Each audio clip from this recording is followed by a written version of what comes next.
कार्तिक के महीने में भूलकर भी ना करें तुलसी पूजा से जुड़ी ये गलतियां। कार्तिक के महीने को बेहद अहम माना गया है। इस दौरान दीपदान करना शुभ होता है।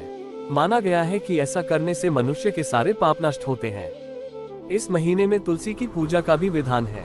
ऐसा माना जाता है कि इसी महीने में भगवान विष्णु योग निद्रा से जागते हैं। सृष्टि में आनंद और कृपा की वर्षा होती है। पुराणों एवं शास्त्रों में कार्तिक के महीने को बेहद अहम माना गया है। इस दौरान दीपदान करना शुभ होता है।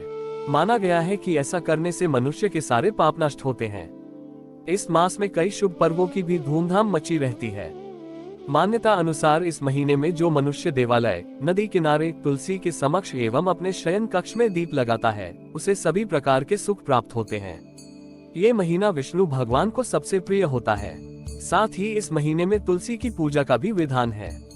ऐसा माना जाता है कि इसी महीने में भगवान विष्णु योग निद्रा से जागते हैं। सृष्टि में आनंद और कृपा की वर्षा होती है। इस महीने में माँ लक्ष्मी धरती पर भ्रमण करती है और भक्तों को अपार धन देती है। इस महीने में धन और धर्म दोनों से संबंधित कई प्रयोग और नियम हैं। कार्तिक मास के महीने में तुलसी का महत्व। तुलसी का पौधा किसी भी बृहस्पतिवार को लगा सकते हैं, हालांकि कार्तिक का महीना इसके लिए सर्वोत्तम है। कार्तिक के महीने में तुलसी के पौधे की पूजा और तुलसी विवाह सारी मनोकामनाओं को पूर्ण कर देता है। तुलसी का पौधा घर या आंगन के बीचों बीच लगाना चाहिए या अपने शयन कक्ष के पास की बालकनी में लगा सकते हैं। प्रातःकाल तुलसी के पौधे में जल डालकर इसकी परिक्रमा करनी चाहिए। नियमित रूप से सायंकाल इसके नीचे घी का दीपक जलाना सर्वोत्तम होता है। ऐसा माना जाता है कि कार्तिक के महीने में तुलसी की पूजा ब्रह्म मुहूर्त में ही करनी चाहिए। तुलसी का दान करना सबसे श्रेष्ठ माना जाता है। पूजा के साथ तुलसी पूजा के मंत्रों का उच्चारण भी करना चाहिए।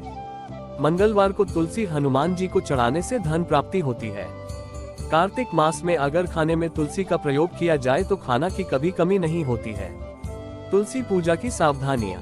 तुलसी के पत्ते हमेशा प्रातः काल ही तोड़ने चाहिए, अन्य समय पर नहीं तोड़ने चाहिए।